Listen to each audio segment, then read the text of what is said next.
آج جن صحابی کا ہم تذکرہ کریں گے تو ان کی لائف سے بہت سارے ایسے اسباق ملتے ہیں کہ جو یقیناً کہیں نہ کہیں ریلیونٹ ہیں۔ ویسے تو تمام صحابہ کی لائف سے ہی ہمیں اس طرح کے لیسن ملتے رہے ہیں۔ تو آج ہم حضرت سلمان فارسی رضی اللہ عنہ کو انشاءاللہ ڈسکس کریں گے۔ ہمارا جو تصوف کے جو سلاسل ہیں اس میں جو سلسلہ نقشبندیہ ہے جس میں یا جس بیعت بھی کرتا ہے، تو اس میں حضرت ابو بکر صدیق رضی اللہ عنہ کے بعد جو فیض ہے وہ حضرت سلمان فارسی رضی اللہ عنہ کے دوسرے نمبر پہ ان کا نام آتا ہے۔ پھر اس طرح سے حضرت سلمان فارسی رضی اللہ عنہ جو تھے، ان کی سٹوری اس لحاظ سے بھی بہت انسپریشنل ہے کہ اکثر ہم لوگ جب دین پہ آنے کی بات کرتے ہیں، دین پر عمل کرنے کی بات کرتے ہیں، تو ہمارے پاس نا بہت سارے لیم ایکسکیوزز ہوتے ہیں۔ مثال کے طور پہ ایک ایکسکیوز یہ ہے کہ بھئی ہم تو بڑے برے ماحول میں رہ رہے ہیں، ہم کیسے دین پر عمل کریں، ہمارا تو انوائرمنٹ ایسا ہے کہ ہم تو عمل کر ہی نہیں سکتے۔ اسپیشلی جو لوگ کالجز میں، یونیورسٹیز میں، ورک پلیسز پہ جاتے ہیں، یا کچھ ایسی فیملیز ہوتی ہیں کہ جہاں پہ دین کا ماحول نہیں ہوتا، یا ایسے دوست، ایسی سہیلیاں ہوتی ہیں کہ جہاں پہ آپ جن کے ساتھ، جن کے صحبت میں آپ دین پر عمل نہیں کر سکتے، تو یہ ایکسکیوز ہم لوگ گڑھ لیتے ہیں کہ بھئی ادھر تو انوائرمنٹ ہی ایسا ہے، ہم کیسے دین پر عمل کریں۔ یا دوسرا ایکسکیوز یہ ہوتا ہے کہ جو دیندار لوگ ہیں نا وہ صحیح نہیں ہے، یہ بھی بہت بڑا ایکسکیوز ہوتا ہے۔ اکثر لوگ آپ نے دیکھا ہوگا کہ جو خود دین پر عمل نہیں کر رہے ہوتے لیکن ان کا دن رات کام یہ ہوتا ہے کہ مولویوں کو برا بھلا کہنا، مدارس کے بارے میں برا بھلا کہنا۔ وہ لوگ جن کو دعائے قنوت صحیح طرح نہیں آتی ہوتی، وہ لوگ جو اپنے ماں باپ کا جنازہ تک نہیں پڑھا سکتے، وہ لوگ ڈیبیٹ کر رہے ہوتے ہیں مدارس پہ، وہ لوگ ڈیبیٹ کر رہے ہوتے ہیں علماء پہ، وہ لوگ ڈیبیٹ کر رہے ہوتے ہیں ایسی چیزوں پہ جن کا ان کا سری سے کوئی تعلق ہی نہیں ہوتا۔ اور الٹیمیٹلی وہ ڈیبیٹ کوئی کنسٹرکٹیو ڈیبیٹ نہیں ہوتی، وہ ہمیشہ اس بات پہ اینڈ ہوتی ہے کہ بھئی مولویوں کا ہی قصور ہے، مولوی غلط ہیں، دیندار لوگ غلط ہیں، علماء غلط ہیں، علماء کو چاہیے یہ کریں، علماء کو چاہیے وہ کریں۔ جبکہ یہ جو ایکسکیوزز ہیں یہ قیامت والے دن آپ کو بچانے نہیں لگے۔ اور اصل میں اگر دیندار لوگ غلط ہو بھی گئے، مثال کے طور پہ فار انسٹنس آپ کی بات مان لیتے ہیں، تو پھر آپ کو بجائے ان کو برا بھلا کہنے کے آپ کو خود ایز اے رول ماڈل آگے بڑھنا چاہیے، اور آپ کو خود اپنے آپ کو ایک ایز این ایگزامپل کے طور پہ سوسائٹی کو پیش کرنا چاہیے۔ آپ خود ایسے مدارس اور ایسے انسٹیٹیوٹس بنائیں جہاں پہ آپ پھر یہ کہہ سکیں کہ دیکھیں جی ایسا ہونا چاہیے تھا۔ تو خود کرنا بھی کچھ نہیں اور بیٹھ کے صرف تنقید کرتے رہنا، یہ ہمارے معاشرے کا ایک برا جز بن چکا ہے۔ ایک شخص ہوتا ہے جو ڈیبیٹ کا اہل ہوتا ہے، وہ کوئی ڈیبیٹ کرے تو بات سمجھ میں بھی آتی ہے، لیکن ایک وہ شخص جس کا اس فیلڈ سے کوئی تعلق نہیں، کوئی اچیومنٹ نہیں، اٹس لائک کہ ایک بچہ جو کہ فرسٹ سیکنڈ کلاس میں ہو اور وہ پی ایچ ڈی کے کسی ریسرچ پیپر پہ ڈیبیٹ کر رہا ہو، تو آپ کہیں گے کہ آپ اس ڈیبیٹ کے اہل ہی نہیں ہیں، کیونکہ آپ کی اپنی کوئی اچیومنٹ اس میں نہیں ہے۔ تو اس لیے اکثر لوگ دین پر عمل نہیں کر رہے ہوتے اور وہ ایکسکیوز کیا کرتے ہیں کہ وہ دیندار لوگوں کو برا بھلا کہہ رہے ہوتے ہیں۔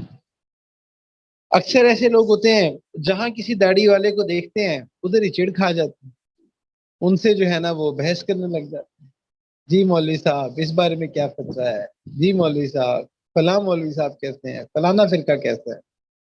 عمل کرانا کچھ نہیں ہوتا، صرف وہ ایسے لوگوں کو دیکھ کے چڑ کھا جاتے ہیں۔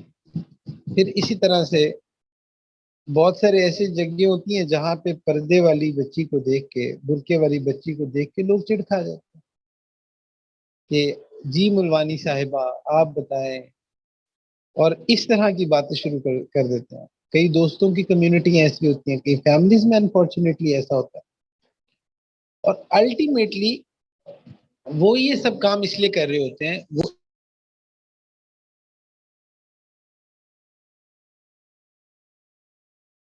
فیلنگ ہوتی ہے.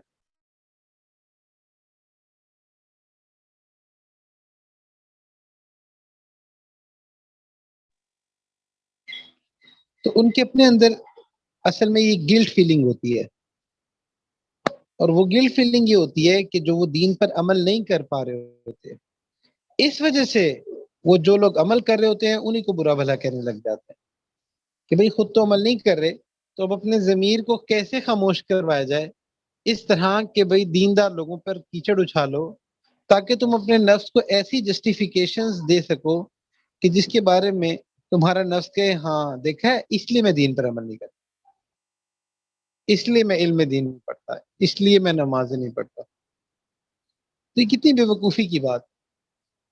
اس سے کوئی آپ دین کا نفع تو نہیں کر رہے، اس سے آپ کو کوئی فائدہ تو نہیں ہو رہا، اس سے تو سوسائٹی میں مزید دوری پیدا ہو رہی ہے، مزید بگاڑ پیدا ہو رہا ہے. تو اس لیے اصل جو جس کو کہتے ہیں نا کہ سنسیریٹی تو یہ تھی کہ جہاں پہ آپ امت کو لیگ کرتا ہوا دیکھ رہے تھے، آپ خود آگے بڑھتے اور اس گیپ کو فل کرتے. جہاں پہ ایسے لوگوں سے یہ بات کہی جائے کہ بھئی جو آپ لوگ علماء پہ اعتراض کر رہے ہیں، آپ لوگ جو ہے وہ دینداروں پر اعتراض کر رہے ہوتے ہیں کہ بھئی یہ ایسے نہیں ہے ویسے نہیں ہے، تو آپ اپنے خود دین پڑھیں، خود دین سمجھیں، اور خود آپ دین کی دعوت دیں. نہیں تو اپنے بچے اس کام میں ڈالیں. لیکن نہیں، اصل میں تو ان کا مقصد اصلاح نہیں ہوتا، ان کا مقصد تنقید برائے تنقید ہوتا ہے. تو اس طرح کی ایکسکیوزز بھی ہماری سوسائٹی میں دیکھنے کو ملتے ہیں. تو حضرت سلمان فارسی رضی اللہ عنہ کی جو لائف سٹوری ہے نا، وہ ایسے تمام جتنے ایکسکیوزز ہیں وہ ان کا کاؤنٹر ہے.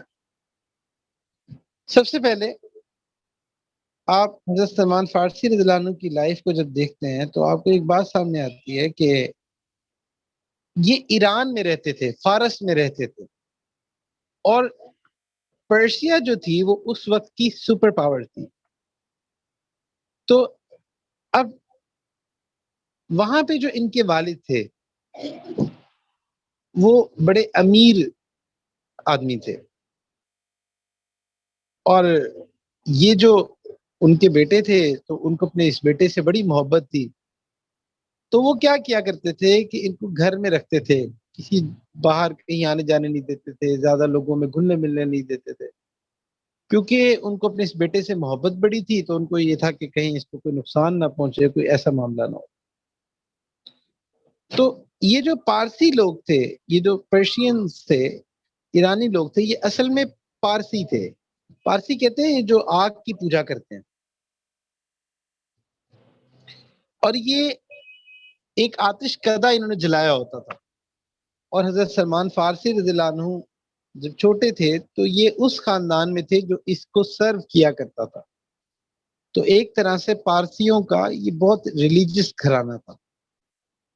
اور اس آتش کدے کی جو ڈیوٹی تھی وہ حضرت سلمان فارسی کو بھی ملا کرتی تھی. یہ شب و روز اس آگ کی نگرانی میں مشغول رہتے تھے. تو یہ ان کا ایک بیک گراؤنڈ تھا. اب ایک موقع پہ ایسا ہوا کہ ان کے جو والد تھے وہ کسی کام میں مشغول تھے، تو وہ ایک اپنے کسی کام کی دیکھ بھال کے لیے نہیں جا سکے. تو انہوں نے حضرت سلمان فارسی کو یعنی کہ اپنے بیٹے کو بھیجا کہ جاؤ جا کے فلانی جگہ جو ہے نا کھیت پر یا کوئی بھی اور چیز تم ذرا یہ کام کراؤ، یہ نگرانی کراؤ. تو اس طرح انہوں نے اپنے بیٹے کو بھیجا. اب سلمان فارسی رضی اللہ عنہ جو تھے جب یہ جا رہے تھے، گزر رہے تھے، تو رستے میں ان کو ایک گرجا نظر آیا، ایک چرچ نظر آیا. تو چرچ میں یہ وہاں پہ ان کی نظر اندر پڑی تو ادھر کچھ لوگ عبادت وغیرہ میں مشغول تھے. اس وقت چونکہ اسلام نہیں آیا تھا تو جو کرسچینٹی تھی یہ اصل مذہب تھا. تو وہ لوگ کچھ عبادت وغیرہ کر رہے تھے. تو ان کے دل میں کھٹکا پیدا ہوا، ان کو خیال ہوا کہ یہ کیا کر رہے ہیں. تو یہ انہماک کے ساتھ اس چرچ میں چلے گئے اور جا کے ان لوگوں کو دیکھنے لگ گئے جو عبادت کر رہے تھے. تو خیر کچھ دیر بعد جب یہ کافی دیر وہاں کھڑے رہے تو انہوں نے ان کو بلایا کہ کیا معاملہ ہے. یہ سوال جواب کرنا شروع ہو گئے. غرض یہ کہ اس میں اتنی دیر ہوئی کہ پورا دن گزر گیا.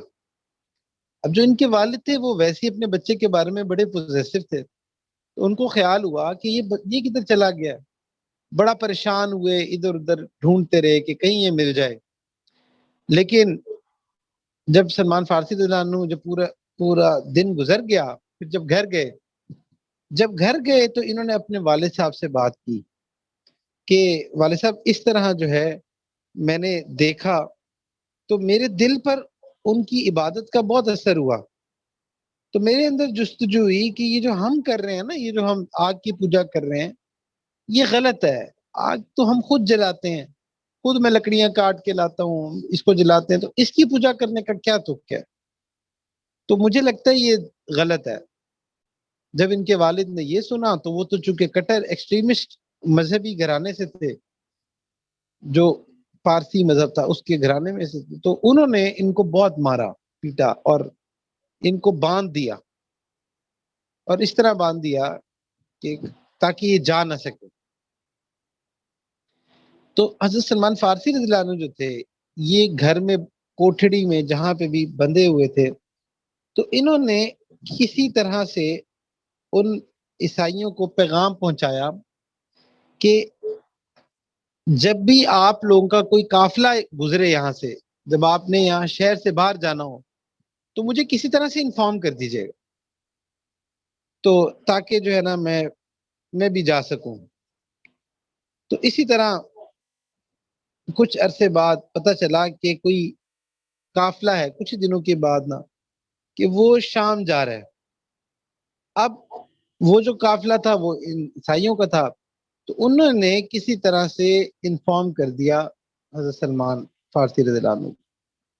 جب ان کو پتہ چلا تو انہوں نے اپنی بیڑیاں کھولی اور کسی طرح سے یہ آزاد ہو کے اس قافلے میں پہنچ گئے اور اس قافلے کے ساتھ چل پڑے. اب آپ ایک حق کی تلاش دیکھیں کہ جا کہاں سے رہے ہیں. یہ فارس سے جا رہے ہیں. فارس اس وقت کی سپر پاور تھی، ویل ڈیولپڈ کنٹریز اس ٹائم کی، وہاں سے جا رہے ہیں. کیا چھوڑ کے جا رہے ہیں؟ اپنا مال، اپنی شاہانہ زندگی، ایک شہزادوں والی زندگی، اپنی فیملی، اپنا سٹیٹس، یہ سب کچھ چھوڑ کے جا. سبحان اللہ. And he was very young at that time. اس ٹائم بالکل جوان تھے. تو انہوں نے کسی طرح سے اپنے آپ کو کھولا اور کسی طرح سے نا اس قافلے میں چلے گئے. اب جب اس قافلے میں گئے تو انہوں نے ان سے پوچھا کہ بھئی مجھے کسی ایسے پادری کے پاس لے جاؤ کہ جس سے میں کوئی دین سیکھوں، تاکہ میں اپنے رب کے قریب ہو سکوں. اب یہ ہے حق کی تلاش. جب انسان واقعی کسی چیز کے بارے میں سیریس ہوتا ہے نا تو اس کی تلاش میں نکلتا ہے. اکثر ہم لوگ کہتے ہیں کہ بھئی ہمیں دین کی یہ بات نہیں سمجھ آتی، ہمیں دین کی اس بات پہ اعتراض ہے، اس بات پہ اعتراض ہے. تو ایسے لوگوں سے سوال یہ کہ بھئی جتنے بھی اعتراضات جو آپ اپنے دلوں میں لے کر گھوم رہے ہیں، آپ نے ان سوالوں کے جوابات پانے کی کوشش کتنی کی ہے؟ تو پتہ چلتا ہے کوشش کوئی نہیں ہوتی. ایون دین کی بات پوچھے بھی تو بجائے کسی عالم سے، کسی اسکالر کے سے، کسی ایسے سمجھدار بندے سے پوچھنے کے، وہ اپنے جیسے دوستوں سے پوچھتے ہیں جو ان سے بھی فضول رائے دیتے ہیں. تو جب واقعی انسان کو کسی چیز کی تلاش ہوتی ہے نا تو وہ اس کے لیے سیکریفائسز کرتا ہے، اس کے لیے ہمت کرتا ہے. اب یہ اس قافلے کے ذریعے ایک ایسی جگہ پہنچ گئے، ایک ایسے گرجا میں پہنچ گئے جہاں پہ ایک پادری تھا جو کہ لوگوں کا وہاں پہ مذہبی رہنما تھا. اب حضرت سلمان فارسی رضی اللہ عنہ جو تھے، جب ان کو پتہ چلا کہ یہ جو ہے نا یہ اس شہر کا سب سے بڑا پادری ہے، تو اس کے ساتھ رہنے لگ گئے. جب رہنے لگے تو اس کو کہا کہ بھئی مجھے تمہارا مذہب پسند ہے، میں چاہتا ہوں کہ تم جو ہے نا مجھے کوئی دین سکھاؤ. اس نے کہا ٹھیک ہے. اس نے کہا کہ چلو مجھے ایک بندہ مل گیا ہے، تو اس نے ان کو ساتھ رکھ لیا۔ اب ان کے اندر جو طلب تھی وہ تو بڑی سچی تھی، چونکہ یہ آتش کدے کو چھوڑ کے تمام چیزوں کو چھوڑ کے آئے تھے، تو اس لیے ان کی طلب میں کوئی شک نہیں تھا۔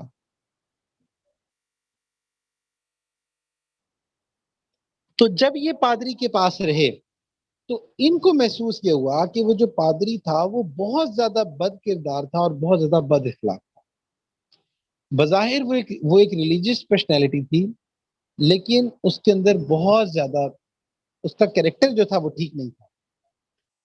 اب یہاں سے نا ہمیں وہ اگزامپل سمجھ آتی ہے کہ اکثر ہماری لائف میں کچھ ایسے لوگ ہمیں نظر آتے ہیں کہ جو بظاہر انہوں نے دین کا لبادہ اڑا ہوتا ہے، بظاہر جو ہے نا وہ ان کا حلیہ جو ہوتا ہے وہ علماء صلحاء نیک لوگوں والا ہوتا ہے، لیکن کبھی کبھی ان کے اندر عادتیں اس طرح سے اچھی نہیں ہوتی۔ تو اسی طرح سے وہ جو شخص تھا، وہ جو پادری تھا، جب یہ اس کے پاس رہنے لگے تو دیکھا کہ وہ بندہ جو تھا وہ تو کرپٹ انسان تھا۔ وہ لوگوں سے صدقہ اور ڈونیشنز لیا کرتا تھا غریبوں کے مسکینوں کے نام پہ، لیکن وہ خود اڑا دیا کرتا تھا اور اپنے پاس مال جمع کرتا تھا۔ تو جب انہوں نے اس کے قریب رہے اور اس کی ہرس کو دیکھا تو بہت دکھی ہوتے تھے کہ یہ کیا بندہ ہے۔ تو کچھ عرصے بعد وہ جو شخص تھا وہ بیمار ہو گیا، یہاں تک کہ وہ مر گیا۔ عیسائی جو تھے وہ آئے اور انہوں نے بہت زیادہ شان و شوکت سے انہوں نے ڈیسائیڈ کیا کہ ہم اس کی تجہیز کریں گے، تکفین کریں گے۔ تو جب لوگ آئے تو انہوں نے پوچھا کہ آپ اس کی اتنی عزت کیوں کر رہے ہیں؟ تو لوگوں نے کہا کہ یہ تو ہمارے ریلیجیس پریسٹ تھے، یہ تو ہمارے لیڈر تھے اور یہ ہمارے مذہبی رہنما تھے، اس لیے ہم اس کی اتنی قدر کر رہے ہیں۔ تو حضرت سلمان فارسی رضی اللہ عنہ نے کہا کہ نہیں، یہ بندہ ٹھیک نہیں تھا۔ انہوں نے کہا آپ کیسے کہہ سکتے ہیں؟ انہوں نے کہا کہ بھائی میں اس کے قریب رہا ہوں، میں اس کے معاملے کو جانتا ہوں، یہ بندہ ٹھیک نہیں تھا۔ تو انہوں نے کہا کہ کیا آپ کے پاس کوئی پروف ہے؟ تو انہوں نے کہا بالکل ہے، یہ جہاں مال جمع کرتا تھا مجھے پتا ہے، چلو میں تمہیں مال دکھاتا ہوں۔ تو انہوں نے اس جگہ کا بتایا تو لوگ جب وہاں گئے تو دیکھا تو بہت سارا مال جمع ہوا ہوتا، اور وہ مال جو وہ فقیروں کے نام پہ، مسکینوں کے نام پہ، بیواؤں کے نام پہ لیتا تھا وہ اپنے لیے جمع کرنا شروع کر دیتا تھا۔ خیر اس سے یہ معاملہ جو تھا وہ لوگوں کے سامنے کھلا۔ پھر اسی طرح سے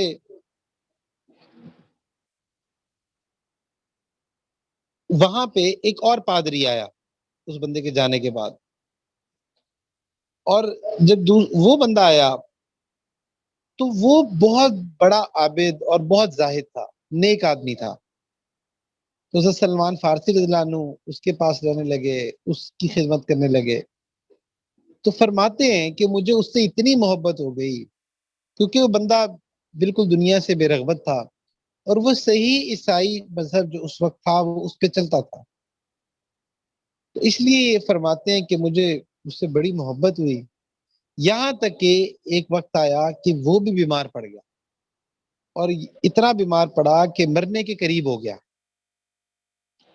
تو جب وہ مرنے کے قریب ہو گیا تو اس کے بعد اب انہوں نے ان سے پوچھا، حضرت سلمان فارسی رضی اللہ عنہ نے پوچھا کہ دیکھیں میں آپ کے پاس رہا ہوں اور میں نے آپ سے یہ علم سیکھا ہے، میں پیچھے اپنا مذہب، اپنا گھرانہ، اپنا سب کچھ چھوڑ کے آ چکا ہوں، تو اب کوئی مجھے ایسا بندہ بتائیں جو آپ کے بعد جس کے پاس میں جا سکوں، جو سچا پیروکار ہو۔ تو انہوں نے کہا کہ بھئی بات یہ ہے کہ لوگوں نے اس مذہب کو بہت تبدیل کر دیا، تو میں نہیں جانتا، لیکن ایک بندہ ہے جس کو میں جانتا ہوں کہ جو میرے سے بھی زیادہ نیک ہے اور وہ صحیح مذہب پہ ہے، اور وہ موصل ایک شہر ہے وہاں پہ رہتا ہے، تم ایسا کرو تم وہاں چلے جاؤ۔ اور اتنے میں وہ پادری بھی مر گیا۔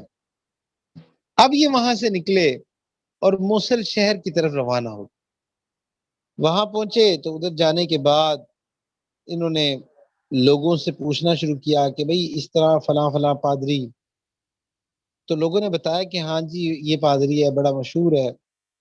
تو جب یہ اس کے پاس گئے تو وہ بھی واقعی بہت متقی تھا، بڑا نیک تھا۔ تو یہ انہوں نے اس کے پاس قیام کر لیا۔ تو فرماتے تھے کہ اس سے بھی مجھے بہت زیادہ محبت ہو، کیونکہ وہ بھی اس وقت کے صحیح ریلیجن پہ تھا۔ اللہ کی شان، معاملہ یہ ہوا کہ وہ بھی بیمار پڑ گیا، اور ایک وقت آیا کہ اس کی موت کا وقت بھی قریب پہنچ گیا۔ پھر انہوں نے اس سے بھی یہ پوچھا کہ اے پادری، مجھے آپ بتائیں کہ میں تو اپنا گھر بار چھوڑ کے، اپنا سب کچھ چھوڑ کے حق کی تلاش میں نکلا ہوں، تو اس طرح سے میں آپ کے پاس پہنچا تھا، اب آپ بھی مرنے کے قریب ہیں، تو آپ مجھے بتائیں کہ میں آپ کے بعد کہاں جاؤں، کس کے پاس جاؤں جو مجھے دین سکھائے۔ تو اس نے کہا، اس نے بھی اسی طرح کا جواب دیا کہ بھئی بات یہ ہے کہ لوگوں نے اس دین کو بہت تبدیل کر دیا، تو اس لیے میری نظر میں تو اب ایسے لوگ نہیں ہیں جو صحیح حق دین پر چل رہے ہوں، لیکن ہاں ایک پادری ہے جو ایک جگہ تھی نصیبین، وہ وہاں پہ ہوتا ہے، تو آپ ایسا کریں کہ آپ وہاں چلے جائیں اور اس کی صحبت میں رہیں۔ یہ بات یہ اس نے وصیت کی، وہ بھی فوت ہو گیا۔ اب حضرت سلمان فارسی رضی اللہ عنہ نے نصیبین جو جگہ تھی جس کا اس نے بتایا تھا، وہاں کا سفر شروع کر دیا، اور جیسا کہ بتایا تھا کہ وہ شخص جو ہے جب یہ اس کے پاس گئے اور اس کی صحبت میں رہنے لگے تو پتہ چلا کہ وہ بھی بہت نیک تھا، یہاں تک کہ کچھ عرصہ اس کے پاس رہے اور اس کی موت کا وقت بھی قریب آ گیا۔ تو اب انہوں نے پوچھا کہ بھئی میں اپنے گھر بار کو چھوڑ کے آیا ہوں، میں اس طرح سے اتنا میں نے سفر کیا، ہر چیز چھوڑی ہے، اور میں صرف حق کی تلاش میں ہوں، میں نے اس طرح مختلف پادری ان کی صحبت میں رہا، اب آپ کا وقت بھی قریب ہے، اب آپ مجھے بتائیں کہ اب آپ کے بعد میں کہاں جاؤں۔ تو وہ جو پادری تھا اس نے کہا کہ اموریا ایک جگہ تھی، وہاں چلے جائیں، کہ انہوں نے کہا کہ وہاں پہ بھی ایک شخص ہے۔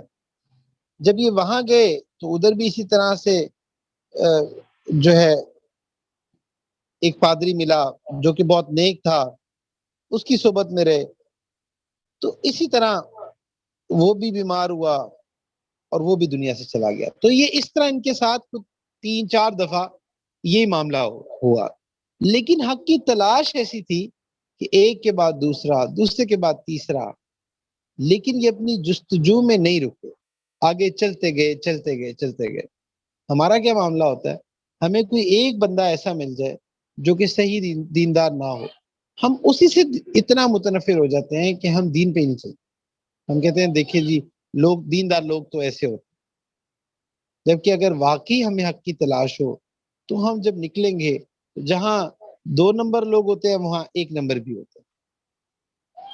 اب ان کی سٹوری سے آپ کو یہاں تک کی جو سٹوری آپ کو ایک اور بات بہت اچھے سے سمجھ آتی ہے کہ دین حاصل کرنے کے لیے اور حق کی تلاش کرنے کے لیے نا صرف نالج کافی نہیں ہوتا، بلکہ آپ کو ایسے لوگوں کی اور ایسی پرسنالٹیز کی بھی ضرورت ہوتی ہے جو آپ کو اس رستے میں گائیڈ کر سکیں، اس میں آگے لے کے چل سکیں۔ جو ہمارے دین میں بھی جو یہی ہے نا، کونوا مع الصادقین، نیک لوگوں کی صحبت اختیار کرو۔ تو یہ جو لوگ بیعت ہوتے ہیں، اللہ والوں کے پاس جاتے ہیں، تو کیا مقصد ہوتا ہے؟ یہی مقصد ہوتا ہے، یہ ہدایت کا مقصد ہوتا ہے۔ اب جب وہ آخری جو پادری تھا جب وہ دنیا سے جانے لگا تو انہوں نے پھر کہا کہ بھئی میں تو اتنا کچھ قربان کر کے آیا ہوں، اب آپ بتائیں اب میں کیا کروں، کدھر جاؤں۔ تو اس نے کہا کہ بھئی بات یہ ہے کہ لوگوں نے اس دین کو بہت تبدیل کر دیا ہے، اور اب میری نظر میں پوری دنیا میں بھی کوئی ایک ایسا بندہ نہیں ہے کہ جس کے بارے میں آپ کو کہہ سکوں کہ آپ اس کے پاس جائیں اور اس کی صحبت میں رہیں۔ لیکن میں آپ کو ایک بات بتاتا ہوں کہ یہ زمانہ وہ ہے کہ جب آخری جو نبی ہیں ان کا ظہور ہونے والا ہے، اور ان کا ظہور جہاں ہوگا وہ ریگستان ہوگا عرب کا، اور وہاں پہ کھجوروں والی زمین ہوگی، سرسبز زمین ہوگی، اور اس طرح اس نے کچھ نشانیاں بتائیں، اور یہ بھی بتایا کہ ان کے دونوں شانوں کے درمیان مہر نبوت ہوگی۔ تو اس پادری نے کہا کہ مجھے لگتا ہی ہے کہ اب وہ وقت قریب ہے، تو آپ ایسا کریں، اب آپ ان کی تلاش میں جائیں۔ تو جب یہ بات حضرت سلمان فارسی رضی اللہ عنہ کو پتہ چلی تو، اور وہ پادری بھی دنیا سے چلا گیا، تو اب انہوں نے کچھ کام شام شروع کر دیا کہ میں کچھ مال جمع کروں، کچھ بکریاں، کچھ اس طرح سے مویشی لے لیے۔ اتنے میں ایک قافلہ تھا، تجارتی قافلہ، یہ بنو کلب کا تجارتی قافلہ تھا جو کہ عرب سے آیا ہوا تھا وہاں پہ اموریہ میں۔ تو انہوں نے، ان کو پتا چلا کہ وہاں سے آئے ہوئے ہیں، تو انہوں نے ان سے کہا کہ آپ ایسا کریں کہ آپ مجھے بھی اپنے ساتھ لے جائیں، اس کے بدلے میں جو میرے مویشی ہیں یہ میں آپ کو دوں گا۔ تو انہوں نے کہا ٹھیک ہے، جا تو وہ ادھر رہی تھے، انہوں نے کہا کہ ہم ساتھ لے جاتے ہیں اور ہمیں مویشی بھی مل جائیں گے۔ جب یہ معاملہ ہوا تو یہ اس قافلے کے ساتھ چلے ہیں، تو انہوں نے کیا کیا کہ نہ صرف ان کا مال سارا قبضے میں لے لیا بلکہ ان کو غلام بھی بنا لیا۔ سبحان اللہ! آپ دیکھیں ایک شخص کہاں سے حق کی تلاش میں نکلا، کیا شہزادوں والی زندگی اس نے چھوڑی، ایک جگہ، دوسری جگہ، تیسری جگہ، چوتھی جگہ، اور اب جو ہے وہ شخص غلام بنا لیا ہے۔ اچھا آپ دیکھیں ہمارے ساتھ کیا ہوتا ہے، ہم تھوڑا سا دین پہ چلتے ہیں اور ہلکی سی کوئی مشکل آئی ہم اللہ تعالیٰ سے شکوے شروع کر دیتے ہیں، اللہ میں تو دین پر چل رہا تھا، میں تو آپ کو پانے کی تلاش میں چل رہا تھا، میں نے تو نمازیں بھی پڑھنی شروع کر دی تھی، میں نے تو یہ بھی کرنا شروع کر دیا تھا، تو اللہ میرے ساتھ ایسا کیوں ہوا؟ تو حضرت سلمان فارسی بھی تو سوچ سکتے تھے نا کہ میرے ساتھ ایسا کیوں ہوا کہ میں تو حق کی تلاش میں نکلا ہوں، اور کہاں میں شہزادہ تھا اور کہاں جو ہے نا مجھے غلام بنا دیا گیا۔ لیکن وہ جو قافلہ تھا وہ اسی طرح سے ان کو لے کے چلتا گیا۔ جب وہ قافلہ مدینہ منورہ کے پاس پہنچا تو اب انہوں نے، حضرت سلمان فارسی رضی اللہ عنہ نے جب دیکھا کہ اس سرزمین کو دیکھا تو ان کو فوراً سے خیال آنا شروع ہوا کہ یہ تو اسی طرح کی کچھ سرزمین معلوم ہوتی ہے جیسا کہ وہ آخری پادری نے کہا تھا۔ تو اللہ کے نبی صلی اللہ علیہ وآلہ وسلم کے آنے کے بارے میں اتنی وضاحت کے ساتھ آسمانی کتابوں میں اور مختلف جگہ پہ لکھا ہوا تھا کہ ہر ڈیٹیل تھی، تو اس لیے جو صحیح لوگ تھے وہ جانتے تھے۔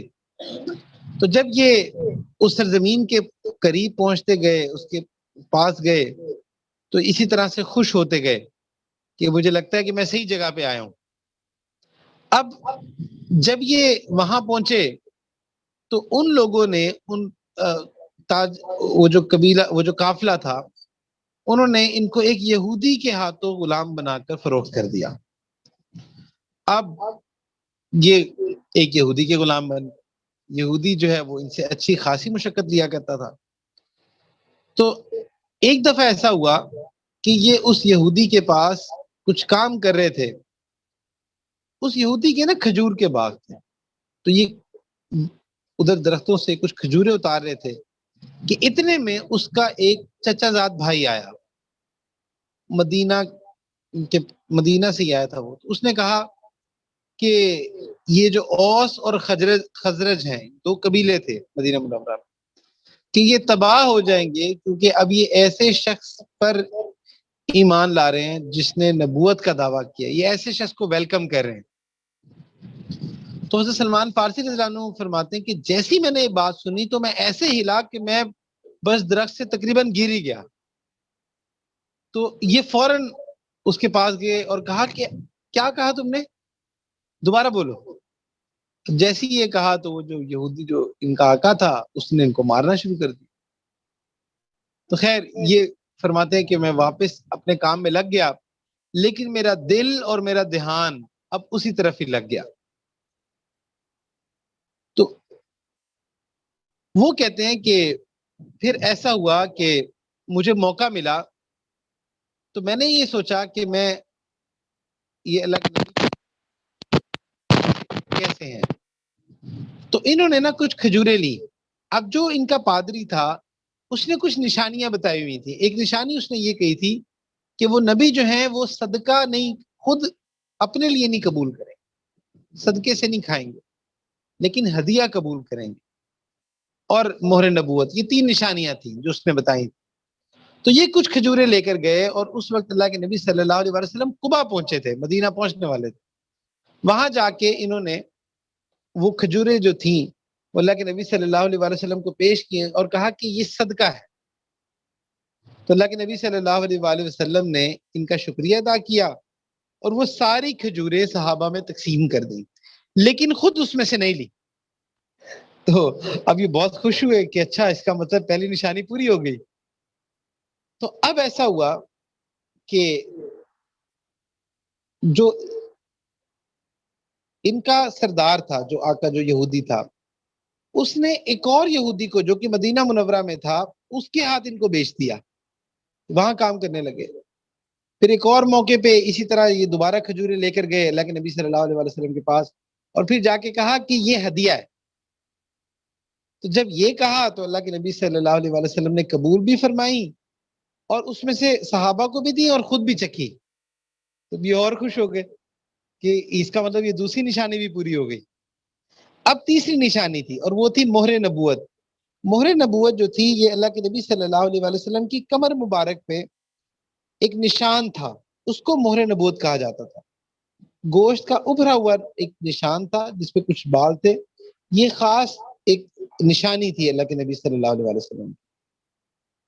تو اب یہ اس طاق میں تھے کہ مجھے کسی طرح سے پتہ چلے کہ میں ان کی مہر نبوت دیکھ لوں تاکہ مجھے واضح ہو جائے کہ یہ وہ نبی ہیں.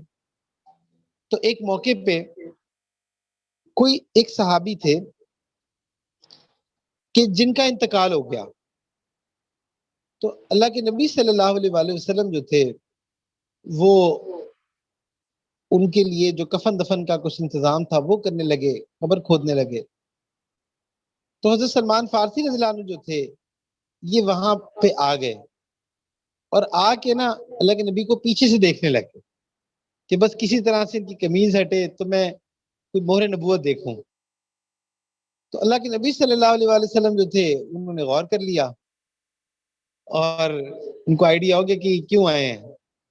تو انہوں نے نا ایسے اپنی قمیض کو تھوڑا سا سائڈ پہ کیا تاکہ وہ مہر نبوت نظر آ سکے. تو جیسے ہی ان کو نظر آئی تو یہ فوراً سے خوشی سے رونے لگے اور اللہ کے نبی کے پاس گئے، ان کو ان سے حق کیا، ان کے گلے لگے. تو اللہ کے نبی صلی اللہ علیہ وسلم نے پھر ان سے پوری بات پوچھی کیا معاملہ. تو انہوں نے کہا کہ میں سے میں کچھ نشانیاں تھیں جو میں دیکھنے آیا تھا. تو انہوں نے فوراً ان کے ہاتھ پہ اسلام قبول کر لیا.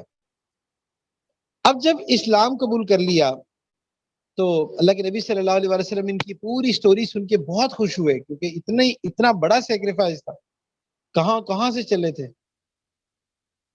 تو اب اس یہودی کی تو غلامی تھی جہاں پہ غلام بنے ہوئے تھے. تو اب اس غلامی میں چونکہ مشغول ہوتے تھے اس لیے اللہ کے نبی کے پاس زیادہ آنا جانا نہیں ہو سکا تھا. اور یہ وجہ تھی کہ پھر غزوہ بدر، غزوہ احد اس میں شریک بھی نہیں ہو سکے تھے. تو ایک مرتبہ اللہ کے نبی صلی اللہ علیہ وسلم نے ان سے فرمایا کہ آپ ایسا کریں کہ آپ اپنے آقا کو معاوضہ دے کے آزادی حاصل کریں. انہوں نے کہا میں تو غلام ہوں، میں کیا دوں گا، میرے پاس تو کچھ بھی نہیں ہے، وہ کیسے مجھے آزاد کرے گا. تو اللہ کے نبی صلی اللہ علیہ وسلم نے کہا کہ اچھا آپ ایسا کریں کہ آپ ان سے جا کے ڈسکس کریں کیا وہ طے کرتا ہے. تو اس نے 300 کھجور کے درخت اور 40 اوکیا سونا جو کہ بہت زیادہ تھی، 300 کھجور کے درخت اتنے زیادہ، پورا باغ ہوتا ہے، باغ بھی بڑا باغ ہوتا ہے. 300 کھجور کے درخت اور 40 اوکیا سونا، یہ بھی بہت زیادہ سونا تھا. تو اس پہ اس نے طے کیا. اب یہودی بڑے لالچی ہوتے تو اس نے اپنی طرف سے اتنی قیمت لگائی، یہ غلام ہے یہ کہاں سے مجھے دے گا، نہ یہ قیمت دے گا، نہ یہ آزاد ہوگا۔ تو جب یہ بات اللہ کے نبی صلی اللہ علیہ وسلم تک پہنچی تو انہوں نے مسلمانوں سے کہا کہ بھئی اب اپنے بھائی کی مدد کرو، یعنی کہ سب لوگ اپنے حساب سے کنٹریبیوٹ کریں۔ تو سبحان اللہ، تو صحابہ جو تھے وہ آگے بڑھے، تو ہر ایک نے اپنے اپنے حساب سے کچھ چیزیں جو تھیں وہ ڈونیٹ کی، یہاں تک کہ وہ پورا جو جو سونا تھا وہ جمع کیا۔ پھر اسی طرح سے جو درخت تھے سب نے اپنی اپنی حیثیت کے مطابق کھجور کے درخت دیے، اور 300 کھجور کے درخت جو تھے نا وہ اکٹھے ہو گئے۔ اب اس طرح جب اس کو یہودی کو دیے تو حضرت سلمان فارسی رضی اللہ عنہ آزاد ہو گئے۔ آزاد ہونے کے بعد پھر ان کی ساری زندگی، ان کی زندگی کا صرف ایک ہی محور تھا، اور وہ رسول اللہ صلی اللہ علیہ وسلم۔ ان کے پاس رہتے تھے، ان کے ساتھ رہتے تھے ہر موقع پہ۔ آپ اس سے اندازہ لگائیے کہ ایک موقع پہ اللہ کے نبی صلی اللہ علیہ وآلہ وسلم نے فرمایا تھا، جس کا مفہوم ہے کہ میرے اہل بیت میں سے ہیں، اتنا اعزاز دیا تھا کیونکہ قربانی بہت بڑی تھی۔ پھر اسی طرح سے غزوہ خندق کا جو موقع تھا، اس موقع پہ جو کفار جو تھے وہ بہت زیادہ اکٹھے ہو کے آ گئے تھے، تقریباً 10,000 کا لشکر تھا، اور انہوں نے مدینہ پہ حملہ کرنا تھا۔ جب مدینہ پہ حملہ کرنا تھا تو اتنے بڑے لشکر کا مقابلہ اس ٹائم بہت مشکل تھا، کیونکہ مسلمانوں کی تعداد بہت کم تھی۔ تو مختلف صحابہ سے مشورے چل رہے تھے، تو حضرت سلمان فارسی رضی اللہ عنہ تھے، انہوں نے مشورہ دیا تھا کہ یا رسول اللہ صلی اللہ علیہ وسلم، جب ہم پہ کوئی دشمن حملہ کرتا تھا اور اگر ہم نے شہر میں داخل ہونے سے اس کو روکنا ہوتا تھا تو ہم ایک خندق کھود دیا کرتے تھے۔ مدینہ منورہ میں اس طرح سے 3 سائڈز پہ پہاڑ ہیں، تو ایک ہی سائڈ تھی، وہاں پہ اللہ کے نبی صلی اللہ علیہ وسلم نے ان کے مشورے سے وہاں ایک خندق کھود دی۔ اتنی بڑی خندق ہوتی تھی کہ کوئی لشکر اس کو کراس نہیں کر سکتا تھا، کوئی کراس کرنے کی کوشش کرتا تھا تو یہاں سے وہ تیر مار کے اس کو ختم کر دیتے تھے۔ تو اس طرح جو غزوہ خندق جیتی وہ بھی ان کے مشورے سے جیتی۔ اور پھر اسی طرح علم میں اور دین کے مسائل میں، دین کی فہم میں ان کا صحابہ میں بہت خاص مقام تھا۔ کہتے ہیں نا، جتنا بڑا مجاہدہ اتنا بڑا مشاہدہ، کیونکہ مجاہدہ بہت بڑا تھا اس لیے اللہ سبحانہ و تعالیٰ نے ان کو نوازا بھی بہت زیادہ۔ پھر اسی طرح خلفاء کے دور میں جب شام پہ حملہ کیا تو جب ایران پہ حملہ کیا جہاں سے یہ تھے، اس حملے میں بھی یہ شامل تھے، اور اس کے بڑے شہر میں اینڈ پہ ان کو گورنر بنایا گیا۔ سبحان اللہ۔ آپ اللہ سبحانہ تعالیٰ کی قدردانی دیکھیے کہ جس جگہ کو چھوڑ کے یہ نکلے، در بدر نکلے، اس اللہ کو پانے کے لیے نکلے، تو اتنا بڑا سیکریفائز کیا، اور اس کے بعد اللہ سبحانہ تعالیٰ نے اسی ایریا کا، اسی ایران میں ایک بڑے شہر کا ان کو گورنر بنا دیا۔ تو یہ اللہ سبحانہ تعالیٰ کی قدردانی ہوتی ہے۔ اب یہ جو ان کے سیکریفائس تھے اور ان کی ایک جرنی تھی، ہم اپنی لائف میں کمپیئر کریں کہ ہم دین حاصل کرنے کے لیے، اللہ کو پانے کے لیے کتنی کوشش کرتے ہیں۔ آج ہمارے پاس آن لائن سروسز موجود ہیں، آپ آن لائن قرآن پڑھ سکتے ہیں، حدیث پڑھ سکتے ہیں، بیانات سنتے ہیں، آپ مشائخ کے ساتھ واٹس ایپ پہ بھی رابطے رکھتے ہیں، سب کچھ آپ کے پاس اویلیبل ہے، وقت ہے، صحت ہے، سب کچھ ہے۔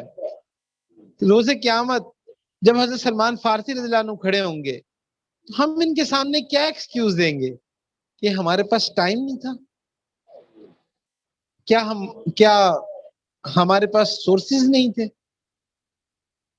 تو اللہ سبحانہ وتعالی نے ان کی سٹوری کو ایک ایگزامپل کے طور پہ پوری امت کے لیے سیو کر دیا کہ دیکھو میرا ایک عاشق ایسا بھی ہے کہ جس نے، جو شہزادہ ہوتے ہوئے بھی جس نے غلامیوں کو قبول کیا، ایک شہر گیا، دوسرے شہر گیا، تیسرے شہر گیا، اور اسی طرح سے کبھی غلامی، کبھی مزدوری، کبھی مشقت، لیکن دھن صرف ایک ہی تھی، وہ یہ کہ اللہ کو پانا ہے، حق کو پانا ہے۔ تو اس لیے جو بندہ حق کی تلاش میں نکلتا ہے، ایسا ہو نہیں سکتا کہ اللہ سبحانہ و تعالیٰ اس کو حق تک نہ پہنچائے۔ آپ اللہ سے کوئی بھی دعا مانگے، ویسے تو اللہ ہر دعا قبول کرتے ہیں، آپ اللہ سے کوئی بھی چیز مانگے، دنیا کی کوئی چیز مانگے، ہو سکتا ہے اللہ سبحانہ و تعالیٰ وہ ایز اٹ از قبول نہ کریں، اس کے بدلے آپ کی پر کوئی مصیبت، کوئی بلا ڈال دیں، یا ہو سکتا ہے اللہ اس کو آخرت کے لیے سنبھال لیں۔ لیکن جو یہ دعا ہے اہدنا الصراط المستقیم، کہ جو جب انسان کو اللہ سے ہدایت مانگتا ہے، ایسا ہو نہیں سکتا کہ ایک شخص اللہ سے ہدایت مانگے اور اللہ اس کو ہدایت نہ دے۔ یہ ہو سکتا ہے کہ آپ اللہ سے BMW مانگے، اللہ آپ کو نہ دے، یہ پاسبل ہے۔ یہ پاسبل ہے کہ آپ اللہ تعالیٰ سے بڑا گھر مانگے، اللہ آپ کو نہ دے، یہ پاسبل ہے۔ آپ اللہ سے بہت زیادہ مال مانگیں اور اللہ آپ کو اس دنیا میں نہ دے، یہ پاسبل ہے۔ لیکن یہ پاسبل نہیں ہے کہ آپ اللہ سے ہدایت مانگیں اور اللہ آپ کو ہدایت نہ دیں۔ اس کا مطلب یہ ہے کہ اگر ہماری زندگی میں ہدایت کی کمی ہوتی ہے تو وہ صرف اور صرف ہماری حق کی تلاش میں کمی ہوتی ہے، کمی ہمارے اندر ہے، کمی اللہ کے دینے میں نہیں ہے۔ وہ اللہ اپنے بندے کو یہاں سے گھماتے پھراتے حق تک پہنچا سکتے ہیں۔ اب تو حق ہمارے گھر پہ موجود ہے، اب تو ہمارے پاس موجود ہے، اب تو ہمارے پاس ایک کلک کے فاصلے پہ وہ جو ایکسپٹ کیا جب یہ لیگیسی بنی نہیں تھی۔ آج تو یہ ساری ہسٹری، ایگزامپلز، یہ ساری لیجنڈز ہمارے سامنے ہیں۔ اللہ کے نبی صلی اللہ علیہ وسلم کی پوری زندگی ہمارے سامنے ہے، اسلام کے کرشمے، اس کے اپس اینڈ ڈاؤن، وہ سب کچھ ہمارے سامنے ہے۔ ہمارے لیے تو ایکسپٹ کرنا بہت آسان ہے، پورا قرآن ہمارے سامنے ہے، احادیث ہمارے سامنے ہے، ہمارے لیے تو کوئی مشکل نہیں ہے۔ ان حضرات نے کیسے حق کی تلاش میں اپنے آپ کو لگایا، اس لیے ان کی سٹوری ہمارے لیے انسپریشنل ہے کہ ہمیں بھی حق کی ضرورت ہے۔ ابھی ہمارے اوپر غفلت کی چادر ہے، ہم جتنے بھی